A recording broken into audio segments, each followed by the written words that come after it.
오늘 여기 히브리 3장의 내용은 그리스도께 참여한 자들이 되라, 이 말씀 중심이라고 볼 수 있는데, 거기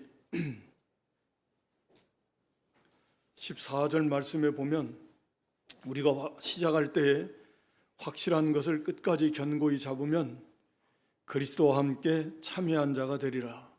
이 말씀에 의거해서 오늘 본문의 제목을 그리스도께 참여한 자들이 되라, 이렇게 정했습니다. 히브리서의 그 배경을 우리가 먼저 알아야 되는데, 히브리서를 기록한 1차적인 목적이, 물론 모든 하나님 백성들을 위해서 기록한 거지만 1차적으로는 히브리인들에게, 히브리 기독교인들, 다시 말하면 유대인 크리스찬들에게 1차적으로 그들을 향해서 기록한 말씀입니다.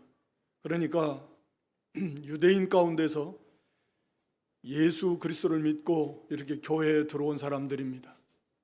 그런데 어떤 문제가 지금 발생했냐 하면, 지금 아마 이 히브리서가 기록된 그 시점이 대략 주후 65년경에서 이렇게 70년 이전 사이에 기록된 것으로 보여지는데, 지금 우리가 아는 대로 이제 이 히브리서에서도 그걸 말하고 있지만, 지금 엄청난 교회의 핍박이 시작이 되고, 네로도 이렇게 네로부터 시작을 하고, 또 유대의 교인들에 의한 교인들에 대한 핍박, 즉 유대교 사람들, 유대인들에 의한 기독교인들에 대한 핍박, 이것이 엄청나게 이렇게 거세지고 있던 때입니다. 그래서 히브리서 10장에 가서도 나오지만, 이제 집을 빼앗긴 사람, 재산 빼앗긴 사람, 쫓겨난 사람, 감옥에 갇힌 사람들, 많은 사람들이 막 발생하기 시작하는 거죠. 핍박이 시작이 되고, 그래서 이런 엄청난 핍박이 가해지고, 또 한편으로는 교회가, 우리가 하나님을 섬긴다고 하지만 우리 사람은 보통은 육신의 눈으로 뭔가 보고 이렇게 체험하는 그런 거에 좀 도움이 되는데, 이 사람들이 과거에 유대교에서 하나님 앞에 제사 드릴 때는 이렇게 거창한 제사의식, 제물을 가서 잡고, 그리고 거기서 연기가 올라가고 하나님이 함께 하시는 것 같은 그런 의식 속에서 이렇게 뭔가 하나님이 계신 것 같고, 뭔가 예배를 좀 드린 것 같고, 그래서 뭔가 좀 은혜를 받은 것 같고, 뭔가 이런 게 있었는데, 이 교회 이 예배는 그런 게 하나도 없이 그냥 모여서 우리가 찬송하고 기도하고, 오늘날처럼 당시에도 하나님 말씀을 사람을 통해서 그저 듣고, 이게 보통 전부다 그 말입니다. 그러니까 뭔가 기대했던 것만큼의 어떤 그 큰 어떤 눈에 보이는 그런 변화, 이적적인 역사 이런 것도 없고, 거기에다가 핍박은 더 거세지고, 그래서 이런 가운데 있기 때문에 어떤 일들이 일어났었냐면, 교회 안에 유대인들 중에서 다시 유대교로 돌아가는 사람들이 나오기 시작한 겁니다. 다시 유대교로 돌아가는, 대단한 것처럼 해서 예수를 믿기는 믿었는데, 보니까 구약에 자기들이 어려서부터 늘 배워오고 또 참여했던 그런 유대교, 거기에 천사들, 모세, 당시에도 대제사장과 제사장들, 이런 거창한 의식과 제도들, 오히려 이런 것들이 훨씬 더 매력적이고, 뭔가 거기에 더 하나님 역사가 있는 것 같고, 그런 유혹이 들어오고, 거기에 합해서 핍박도 함께 거기에 가해지고, 그러니까 견고하게 믿음에 서지 못한 사람들, 예수 그리스도를 확신하지 못한 사람들이 교회 안에 있으면서도 흔들려가지고 핍박이 가해져 빼앗겨, 갇혀, 맞아, 심지어는 잘못하면 죽임 당할 수 있어. 교회를 떠나고 다시 유대교로 돌아가자. 그리고 당시의 유대교는 로마에서 인정해준, 예배를 인정해준, 모임과 그들의 제사를 인정해준 그런 종교이지만 기독교는 인정해주지 않았다라는 거죠. 이게 이제 우리가 아는 대로 이 컨스탄틴 대제, 이거 자막 지워주세요. 컨스탄틴 대제 때 이렇게 주 313년인가요? 330년인가 갑자기 연도는 뭐 정확하지 않은데 그때 이제 비로소 로마에서 인정한 그러한 국교가 되는 거죠. 그러니까 그러기 전까지는 이 교회가 한마디로 말하자면 불법적인 그런 교회가 되는 것입니다. 자막 지워주세요, 방송실. 그러니까 그런 불법적인 교회이기도 하고 핍박은 거세지고 그리고 또 이런 유대교에 대한 과거에 그런 유혹이 자꾸 생기고 그러니까 이 교회 안에 있던 유대인 크리스찬들이 말씀드린 대로 교회를 떠나간다. 그리고 거기에 흔들리는 사람들이 막 생기기 시작했다라는 것. 자, 그런 배경 속에서 히브리서가 기록이 됐다라는 걸 여러분들이 아셔야 왜 여기 이 그리스도를 강조하는데 1장에서는 그리스도가 어떤 분이냐? 창조주다. 하나님의 영광의 광채시여 본체 형상이시다. 그분이 창조했고 그분이 모든 만물을 붙들고 계시는 그런 분이신데 그분이 이렇게 사람의 형상으로 오셨지만 천사보다 구약의 말씀을 들어서 얼마나 위대하신 분인가. 오늘 여기 3장에서는 모세보다 얼마나 위대한 그런 분이시고 대제사장이신가. 또 아론보다 또 이런 우리가 예수를 믿는 이 믿음, 이것이 구약의 이런 제사 이런 것보다 그것은 그림자였다면 이건 실체다. 이게 그리스도의 뛰어남, 우월성. 그래서 그리스도를 증거하고 있는 거죠. 그래서 흔들리면 안 된다라는 거죠. 미혹당하면 안 된다라는 거죠. 환난 핍박 유혹에 굴복하면 안 된다라는 거죠. 그리스도를 확실히 알아야 된다는 거예요. 그 믿음에 굳게 서야 된다라는 거죠. 그래서 히브리서가 기록이 됐고 그런 그 배경 속에서 이 그리스도에 대한 그 우월성을 구약의 유대교들이 강조하는 것들과 계속 비교해서 그리스도가 얼마나 뛰어났는가 하는 것을 가르쳐주고 있는 것입니다. 이거 오늘날 우리가 특히 이 시대에 지금 우리에게 적용한다면 어느 시대나 다 적용할 수가 있습니다만 그러니까 이 말씀을 주신 것이고 우리가 코로나 팬데믹 이제 만 3년이 됐는데 3년도 엄밀하게 말하면 좀 지났다고 볼 수 있는데 우리가 대부분 한국 교회가 이 코로나를 겪으면서 교회들이 다 약해졌다는 게 뭐예요? 성도들이 교회 안에 교인들이 많이 떠났다. 물론 그 중에는 많은 분들이 그동안에 이렇게 이 영상으로 예배에 참여하고 그러다가 이제 다시금 조금씩 돌아오는 분들이 또 계시고 하지만 그럼에도 불구하고 많은 분들이 아직 이렇게 교회를 떠나고 돌아올지 안 돌아올지 우리는 알 수 없지만 이것도 하나의 어려움일 수 있고 핍박일 수 있고 유혹일 수 있습니다. 또 앞으로 개인적으로도 마찬가지. 시대적으로도 이제는 마지막 7년 대환란이었다. 서로 이제는 잡아주고 목숨을 내놓지 않으면 믿음을 지키기 어려운 시대가 온다. 또 개인적으로 큰 어려움이 온다. 이런 어려움이 올 때, 유혹이 올 때 과연 그런 어려움 속에서 그런 유혹 속에서 야 교회 나가봐야 지금 몇 년 다녀봤나 별거 있냐? 이런 그 유혹과 또 닥치는 어려움 속에서 과연 누가 믿음을 끝까지 지킬 수 있는 것인가? 있을 것인가? 하는 문제거든요. 평안하고 괜찮을 때는 다 괜찮은 것 같은데 이런 핍박이 가해지고 보니까 지금 히브리서가 기록된 당시에도 핍박이 가해지고 유혹이 있다 보니까 교회 안에 있었던 사람들이 유대인 가운데서 교회 안에 돌았던 사람들이 떠나더란 말이에요. 유대교로 돌아가더란 말이에요. 우리 언니는 그것을 배교다. 믿음을 저버리는 것입니다. 기독교 그리스도를 배반하는 것입니다. 그래서 오늘 여기 3장에도 그러면 안 된다라는 거죠. 끝까지 끝까지 믿음을 지켜서 그리스도에게 참여한 자, 그러니까 쉽게 말하면 진실하게 끝까지 그리스도에게 참여해서 그리스도에 속해서 영광의 날에 다 이룰 수 있도록 해야 된다라고 하는 거지. 지금 사실은 3장에서 4장에서 5장에서 계속 이 말씀이 주어지고 있는 것입니다. 이거 무슨 소리야, 믿음은 다 구원받는데 뭘 자꾸 그런 얘기를 해, 이렇게 생각할지 모르지만 다시 말씀드립니다. 당시의 사람들도 다 그렇게 생각했어요. 근데 환란이 오고 유혹이 오다 보니까 이제 갈라지더라는 거죠. 거기서 믿음을 떠나는 사람들이 생기기 시작했다라는 거죠. 그래서 이건 참 오늘 여기 염려 12절에 보면 너희 가운데 악심을 품고 살아계신 하나님께서 떨어질까 염려해야 된다.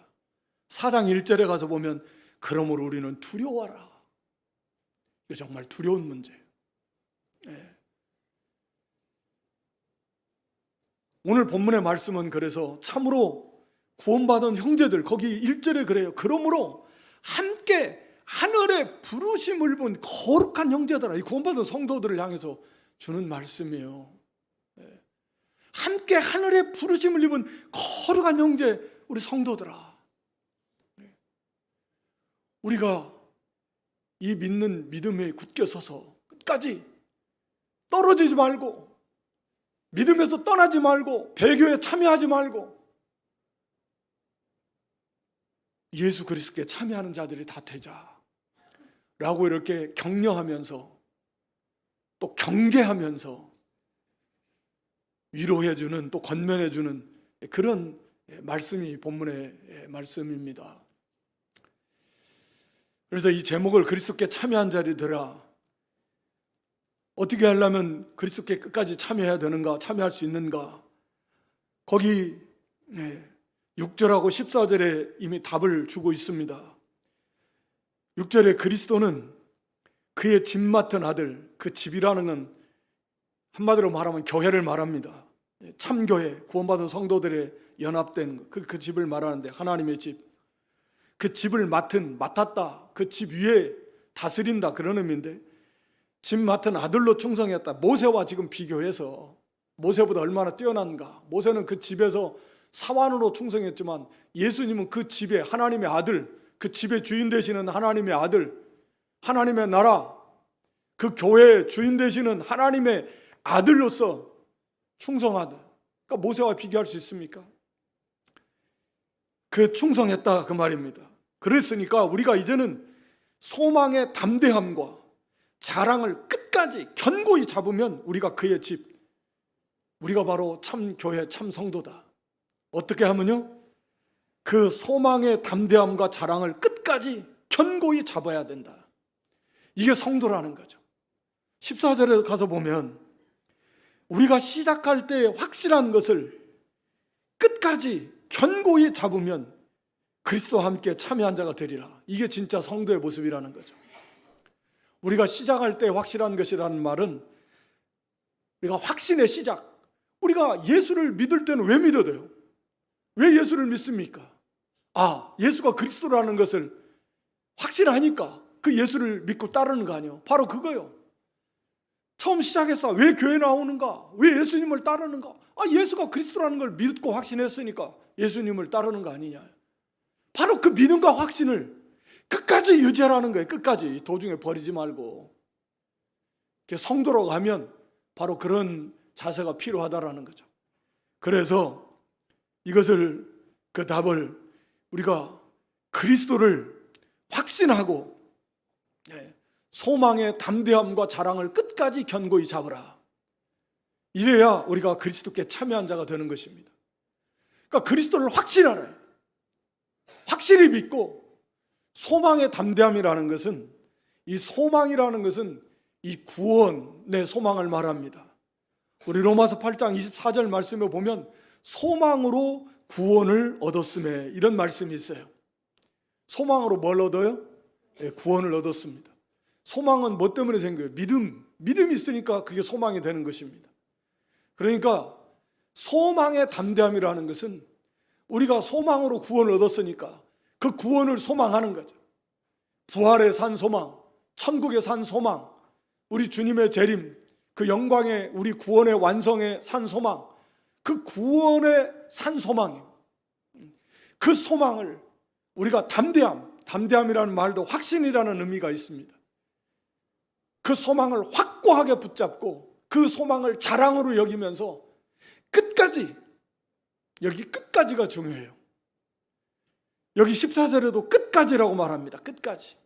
중도에 어째요? 중도에 져버리는 사람들이 있어요. 우리 씨 뿌리는 비유에서 처음에는 그 자갈밭 비유에서 어떻게 됩니까? 이게 자라났어요. 근데 해가 돋으니까 그냥 타서 말라서 없어져 죽어버렸습니다.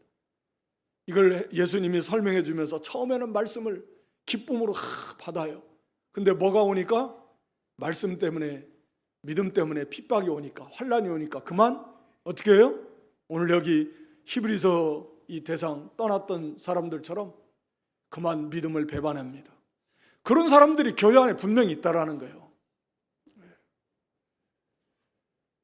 그래서 이 끝까지라는 말을 계속해서 쓰고 있는 것입니다. 마태복음 24장 9절로 13절 말씀을 보면, 마태복음 24장 9절에서 13절에 말세 현상에 대해서 예수님 말씀하시면서, 이제는 사람들이 막 환난 가운데 처하니까 서로가 서로 이렇게 막 죽이고 넘겨주고 그렇게 되게 될 것이다. 계속해서 보여줘 보세요. 10절에도. 그러니까 많은 사람들이 시험에 빠지고 서로 잡아주고 미워하고, 그리고 사랑은 식어지고 많은 사람들이 교회를 떠나게 될 것입니다. 그러나 뭐요? 끝까지 견디는 자는 구원을 얻으리라. 끝까지 견디는 사람, 이게 성도입니다. 진짜 성도예요. 끝까지 견디는 사람, 끝까지 믿음을 지키는 사람, 이게 성도입니다. 요한계시록 2장 26절에도 보면, 요한계시록 2장 26절, 이기는 자와 끝까지 내 일을 지키는 그에게 만국을 다스리는 권세를 준다. 이기는 자, 그리고 어떤 사람이 끝까지 내 일을 지키는 그 세계, 끝까지 지켜야 됩니다. 우리 요한계시록 14장 9절로 12절 말씀도 보겠습니다. 거기 또 다른 천사고 셋째가 그 뒤를 따라 큰 음성으로 가로되, 만일 누구든지 짐승과 그의 우상에게 경배하고 이마나 손에 표를 받으면 그도 하나님의 진노의 포도주를 마시리. 그 진노의 잔에 섞인 것이 없이 부은 포도주. 그러니까 이 당시의 환란에 우상, 짐승에 경배하지 않는다, 우상에 경배하지 않는다면 그 사람들은 죽이거나 매매할 수 없는 이 기본권을 박탈해가지고 살 수 없게 만들어버린 핍박이 온다라는 거죠. 도저히 살 수 없으니까 거기에 굴복하게 된다. 그러나 거기에 만약에 굴복한다고 하면 누구든지 하나님의 영원한 진노의 포도주, 영원한 형벌을 받게 될 것이다. 밤낮 쉼을 얻지 못하리라.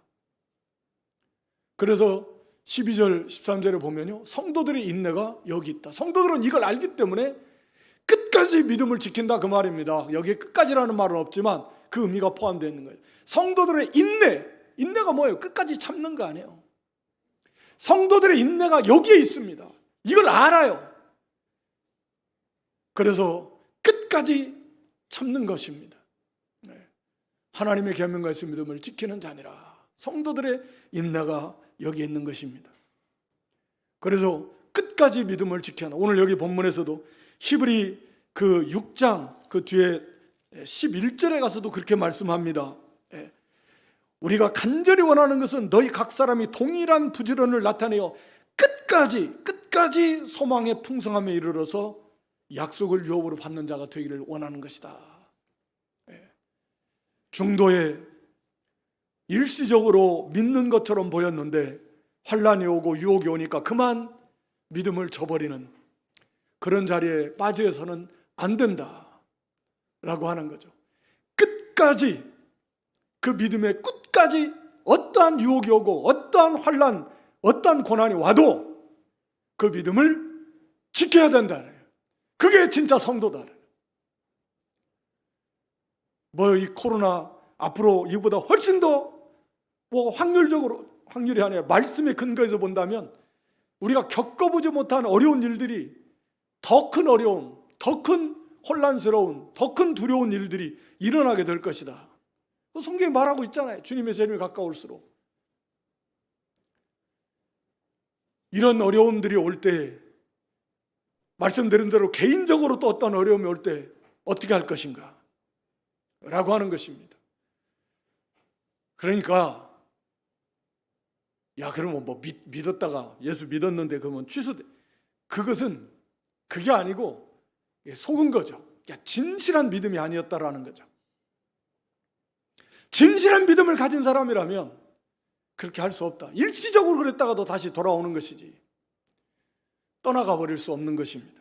그러니까 애초에 그렇게 되지 않으려면 오늘 여기 본문에서 그걸 말씀하고 있는 겁니다.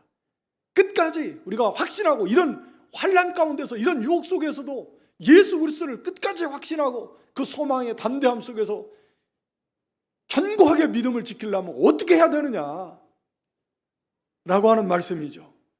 그 첫 번째는 거기 1절에 기록한 대로 우리의 믿는 도리의 사도시며 대제사장이신 예수를 깊이 생각하라. 누구를 깊이 생각해요? 예수님을 깊이 생각하라는 것입니다. 예수님을 깊이 생각하라. 많은 시간을 들여서 항상 예수님을 깊이 생각하십시오. 예수님은 여기 1절에서 뭐라고 하냐면 우리의 믿는 도리의 사도시다. 그리고 대제사장이시다. 이렇게 예수님을 수식해 줍니다.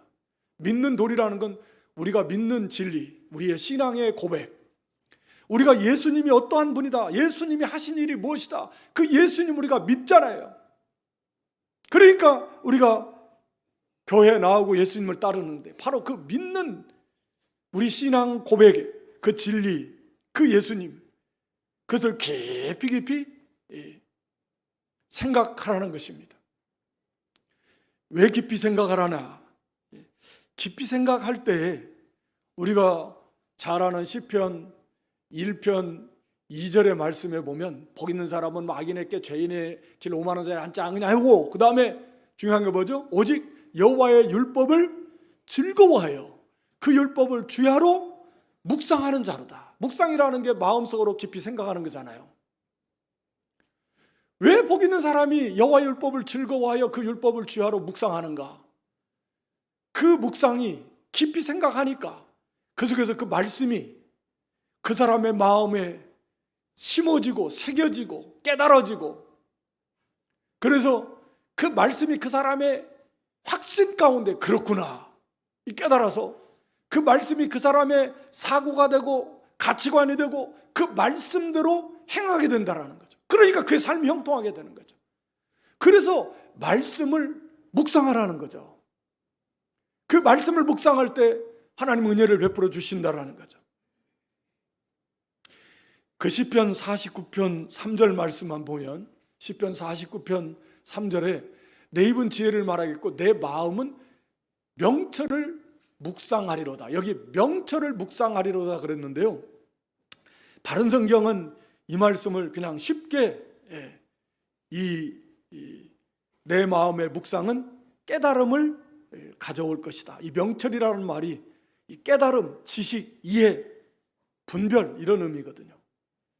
그래서 이 말의 문자적인 의미는 내가 묵상을 통해서 지식, 깨달음을 얻게 될 것이다 이런 의미입니다.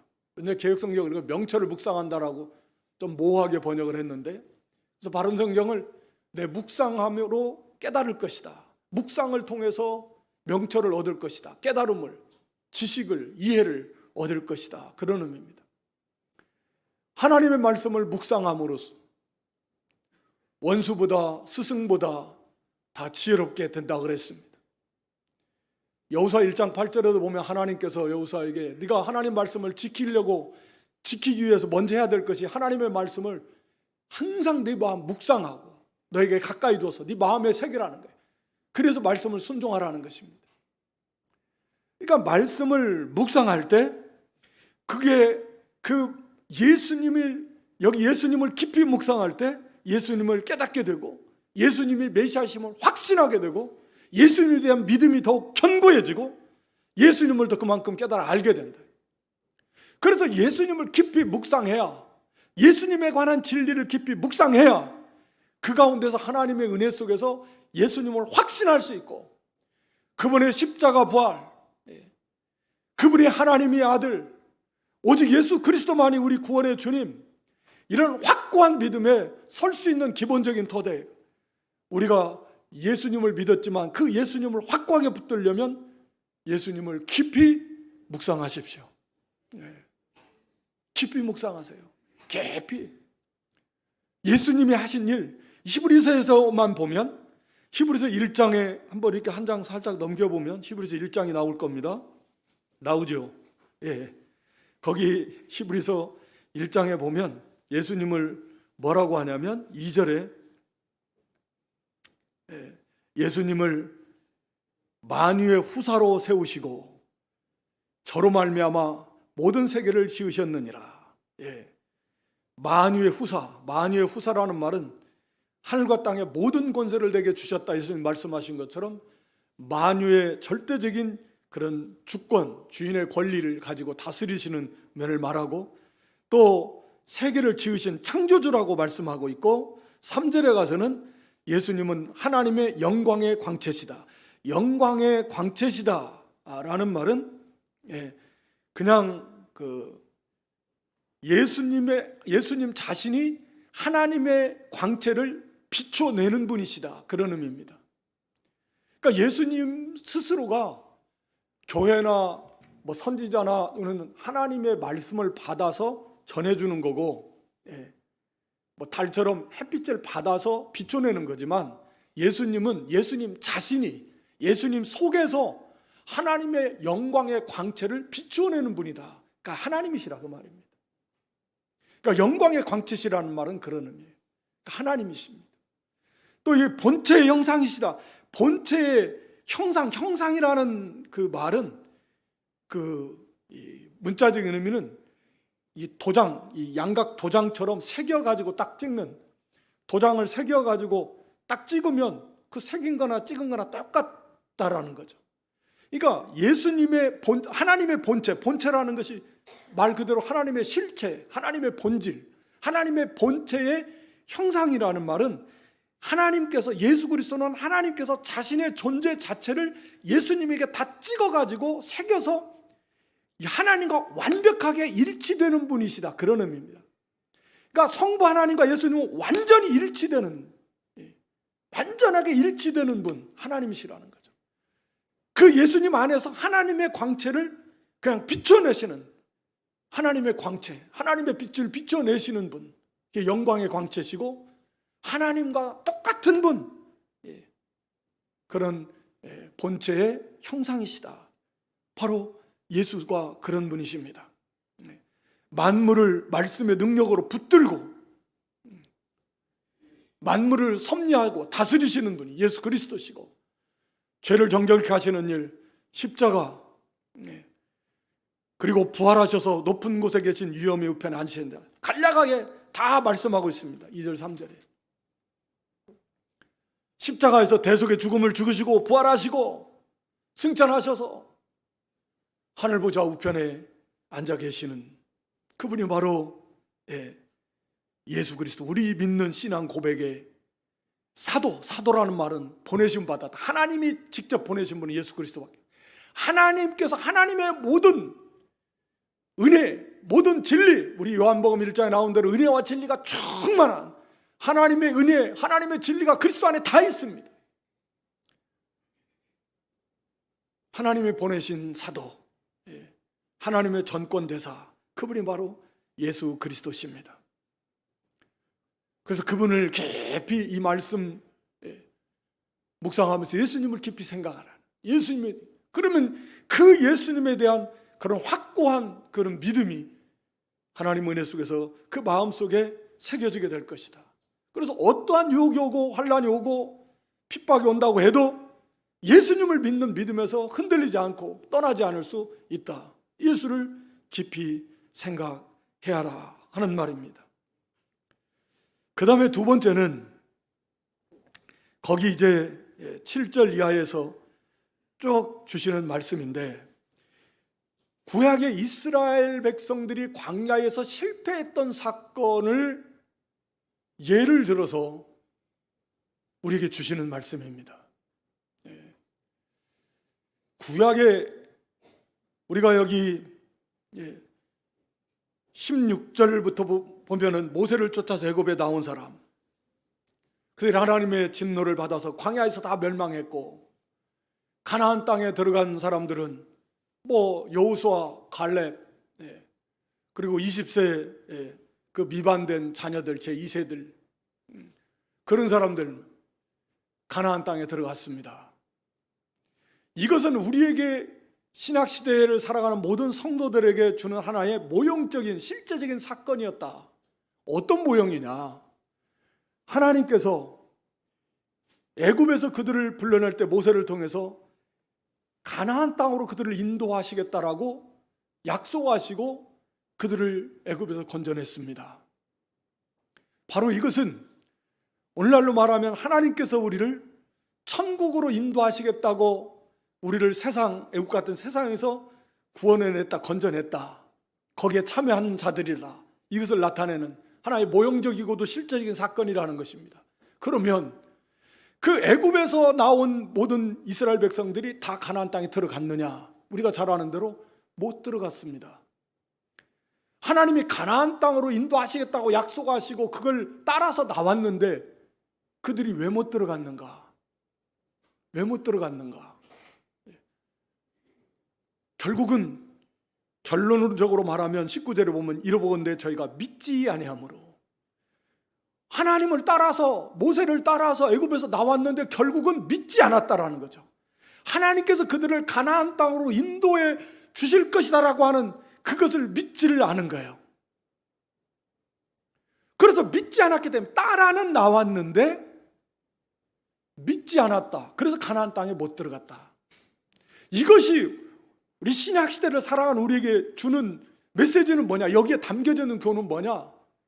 바로 천국으로 인도하시려고 우리를 불러내서 거기에 다 참여했어요. 외형적으로는 참여했는데 그 중에는 천국에 들어가지 못하고 이스라엘 백성들이 광야에서 죽어 가나안 땅에 못 들어가고 죽었던 것처럼 천국에 못 들어가고 그저 멸망할 자들이 여기에 있다라고 하는 사건이라는 거죠.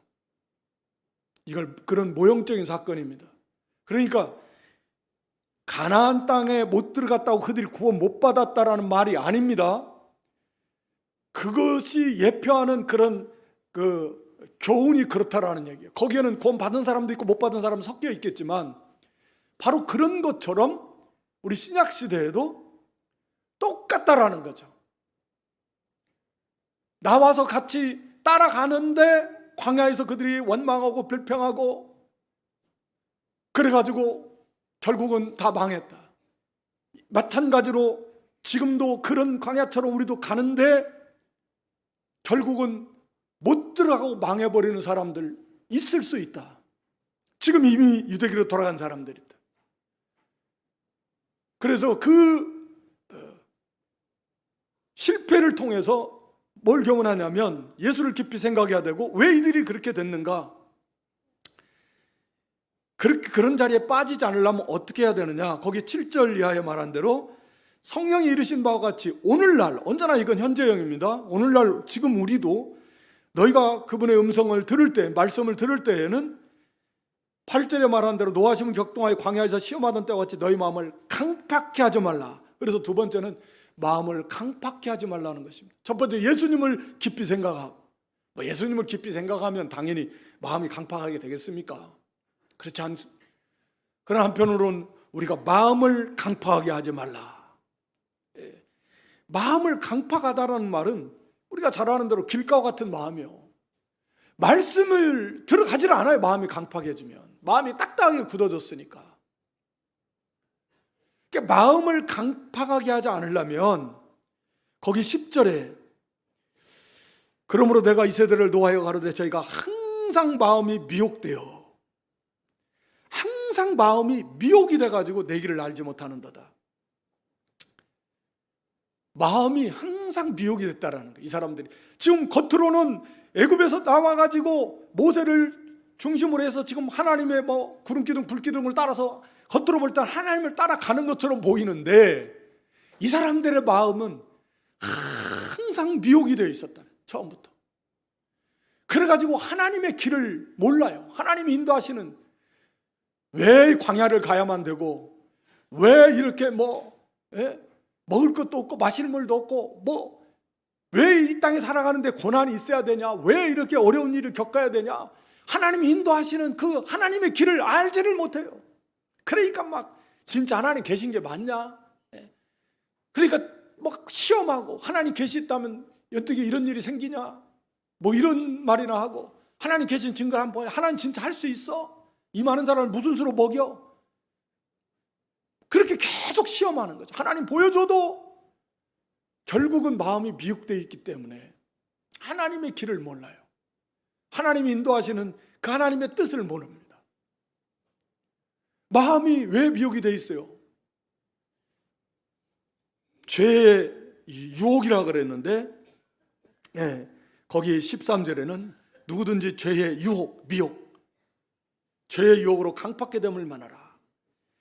그러니까 미혹이 돼가지고 마음이 미혹이 되는 것은 기본적으로 죄의 유혹인데, 거기에 빠지니까 강팍하게 되는 것입니다. 그러니까 결국 이 욕심이에요. 욕심. 항상 미혹됐다라는 것은 이 욕심을 버리지 못했기 때문에 그렇습니다. 욕심. 욕심을 버려야 된다. 우리가 디모데전서 6장 9절로 10절에도 보면 우리 이 욕심, 돈을 사랑하고 부자가 되겠다라고 하면은 미혹을 받아요. 미혹. 그래서 이 10절에 미혹을 받습니다. 미혹을 받아가지고 믿음에서 떠나요. 그렇게 됩니다. 그러니까 이거 욕심 버려야 됩니다. 마음이 굳어지지 않으려면. 마음이 굳어지면 아무리 말씀을 뿌려도 안 받습니다. 들어가지가 않아요. 야고보 1장 14, 15절도 사람이 시험을 받는 것은 자기 욕심. 그러니까 욕심에 끌려 미혹이 됐다. 욕심에 끌려가지고 미혹되는 거예요. 그래서 결국 죄를 짓고 사망에 이르게 된다는, 이 욕심 때문에 그렇게 되는 것입니다. 우상 섬기는 것도요, 욕심이에요. 욕심. 너희를 위하여 새긴 우상을 만들지 마. 너희를 위해서. 우상을 섬기는 너희, 자기를 위해서입니다. 욕심 때문에 우상을 섬기는 것입니다. 욕심이요. 그래가지고 마음이 미혹되고, 마음이 강팍하게 굳어지고, 그래서 죄 가운데 행하고 나고, 그래서 하나님의 말씀을 믿지 않고 시험하고, 참, 그래서 이 삼가 모든 탐심을 예수님도 물리쳐라. 우리 누가 12장 15절은 모든 탐심을 물리쳐라 이렇게 말씀하고 있습니다. 물리칠 수 있어요. 우리는 죄가 너희를 주관하지 못하리니 너희가 은혜 안에 있음이라. 로마서 6장 14절인가에 보면 그렇게 나와요. 죄가 우리를 주관하지 못합니다. 얼마든지 우리가 죄를 이길 수 있습니다. 우리가 은혜 안에 있으니까, 성도는. 그래서 죄를 하나님이, 예수님께서 모든 탐심을 물리쳐야 됩니다. 또 한편으로는 우리가 갈라디아 5장 16절에 성령을 쫓아 행하라. 그래야면 육체의 욕심을 이루지 아니하리라. 성령을 쫓아 행하면 됩니다. 한편은 물리칠 수 있으니까, 힘이 있으니까 물리치라고 한 거고, 죄가 우리를 주장 못합니다. 너희 몸이 죄가 너희 몸을 다스리지 못하도록 하라, 막으라는 거예요. 물리치면 되고, 적극적으로 성령의 소육을 따라가고, 왜? 성령이 우리 안에 인도하니까 다 할 수 있는 거예요. 죄를 물리칠 수 있도록 해놓으셨고, 성령께서 우리 안에서 계속 우리를 인도해 가시니까 성령을 쫓아 행하면 육체의 욕심을 이루지 아니하도록 해야 됩니다. 그리고 거기 13절에 보면 매일 피차 권면하라. 매일 피차 권면해서 너희 중에 누구든지 죄의 유혹으로 강팍게 됨을 면하라. 매일 피차, 여기 예수를 깊이 생각하는, 말씀으로 우리가 이게 참 성도의 모습인데 말씀으로 서로 피차 권면해주고 또 매일같이 새벽마다 기도하고 말씀 받으면서 하나님의 말씀으로 권면을 받고 깨우침을 받고 그래서 마음이 굳어지지 않고 또 항상 우리가 새 힘을 얻어서 우리가 마음이 강팍이지 않고 하나님 말씀에 굳게 설 수 있는 것입니다. 그리고 여기 이들을 기억하십시오. 두렵고 떨리는 마음으로 이스라엘의 실패를 교훈 삼으십시오. 이들의 여기 분명히 두렵고 떨림으로 4장 1절에 두려워하라 그랬습니다. 이거보다 더 두려운 문제는 없습니다. 하나님으로부터 떨어져 나가는, 그리스도에 참여하지 못한다면, 시작은 같이 했는데 중간에 환난이 오고 유혹이 오니까 그만 떨어져 나가 버린다. 분명히 교회 안에는 없으면 좋겠지만 성경은 있다 그랬습니다. 섞여 있다 그랬습니다. 정말 두려운 문제예요.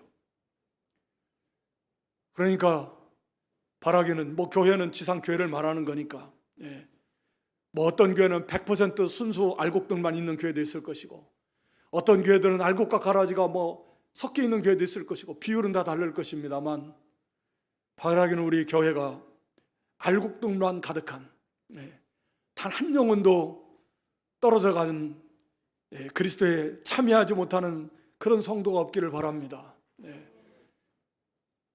우리가 앞으로도 어떠한 유혹이 어떠한 핍박이 개인적으로나 시대적으로 그건 시대적으로는 분명히 올 것이고 개인적으로도 어떤 어려움 겪을지 알지 못하지만 그러나 분명히 있을 것입니다.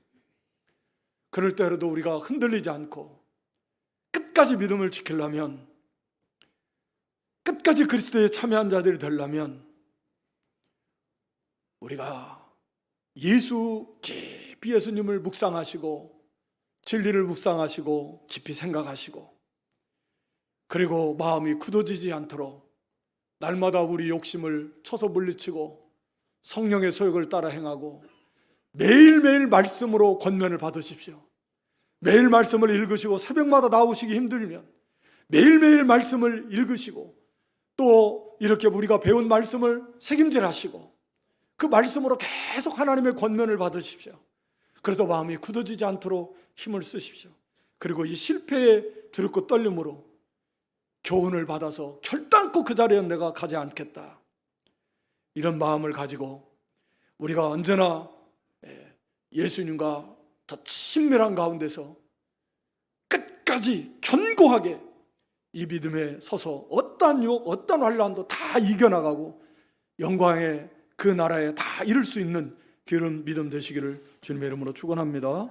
아버지 하나님, 그리스도 예수께 참여한 자들이 되라. 예수 그리스도에 대한 확신과 구원의 소망에 대한 담대함과 확신, 이것을 끝까지 견고히 붙잡으라고 말씀했습니다.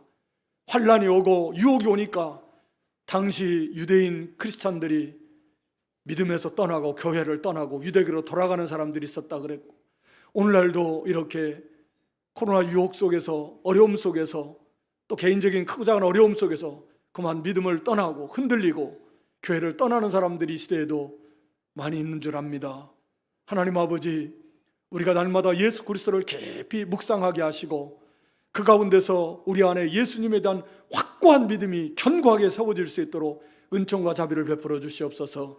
그리고 우리 마음이 굳어지지 않도록 욕심을 날마다 쳐서 물리치고 또 날마다 하나님의 말씀으로 권면받고 그리고 두렵고 떨림으로 이스라엘의 실패의 교훈을 삼아서 끝까지 우리가 예수님과 동행하고 예수님을 더 가까이 하고 견고한 믿음에 서서 영광의 나라에 다 참여하는 모든 성도들이 될 수 있도록 은총과 자비를 베풀어 주시옵소서. 예수님의 이름으로 기도드리옵나이다.